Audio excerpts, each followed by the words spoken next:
Hello and welcome to PR Talks with Vinamrata. And today we are going to talk about the role of emotions, storytelling, and visual communication in public relations.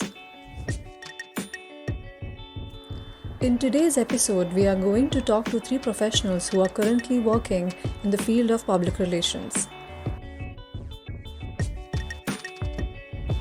Firstly, I will be talking to Naj Modak. He is a former PR professional and currently working with BBC as a journalist.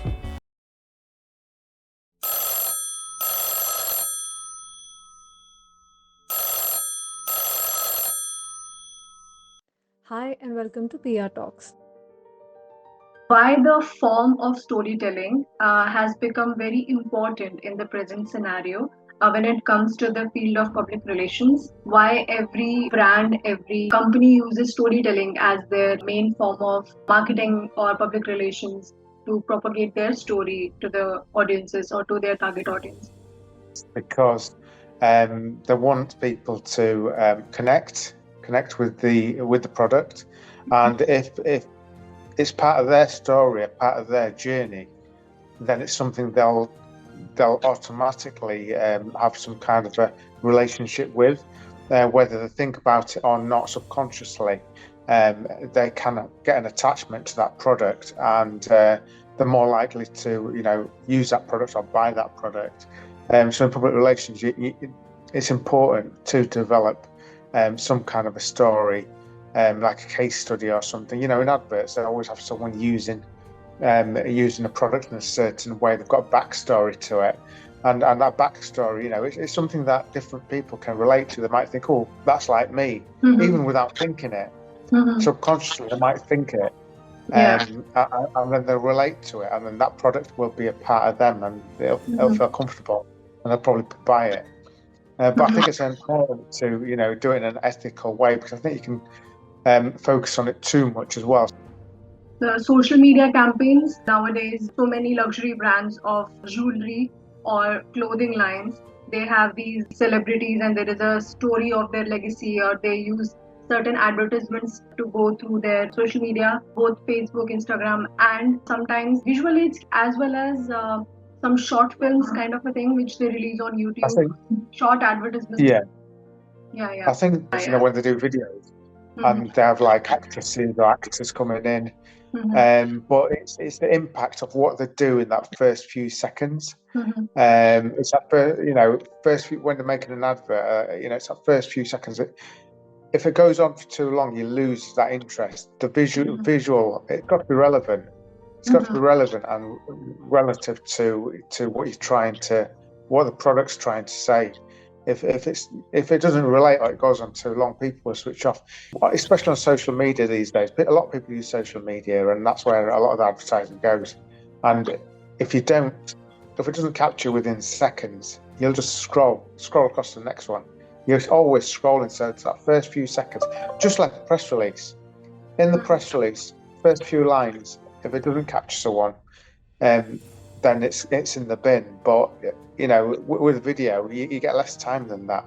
First few seconds, and you scroll on to the next one. Instagram, you're just scrolling through. If it doesn't capture it, it's gone.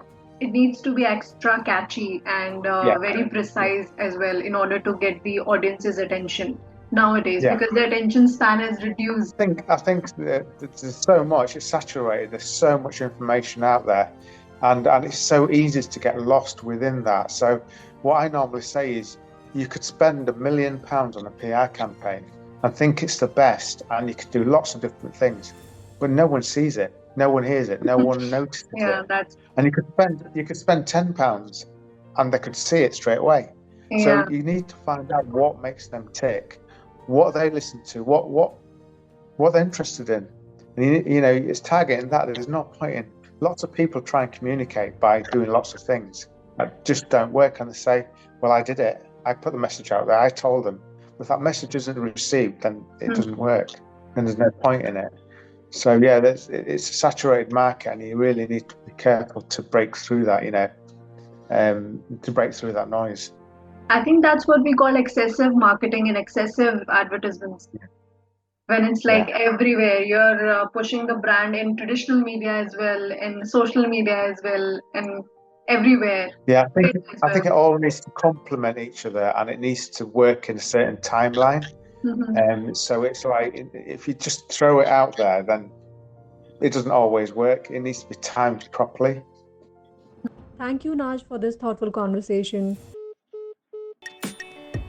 My next guest is Kayley Worsley. She's a freelance PR consultant.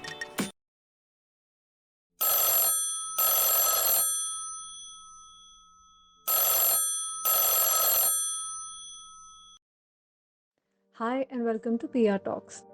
From PR, we are a bridge between the customer and the brand. Yeah. Yeah. So how can we creatively use these 2-3 tools in public relations? I just need some suggestions from you.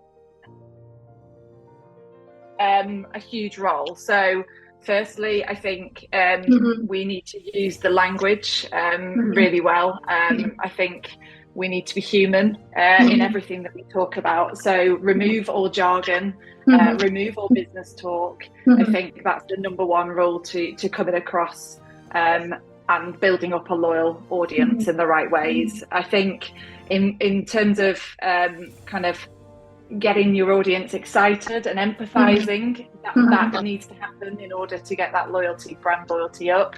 A way of doing that is to visually showcase who those audience members are. That might be in some really engaging visual photography. That might be in some really nice key snippets of video or audio.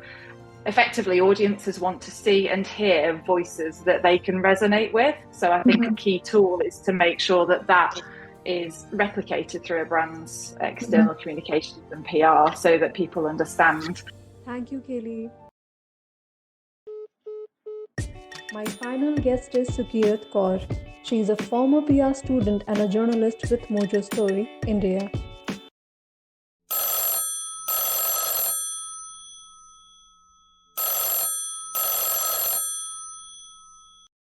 Hi, and welcome to PR Talks. In the case of brand debacles, like what happened with Cadbury back in 2003, there were worms in their chocolates, and how they handled that particular crisis management.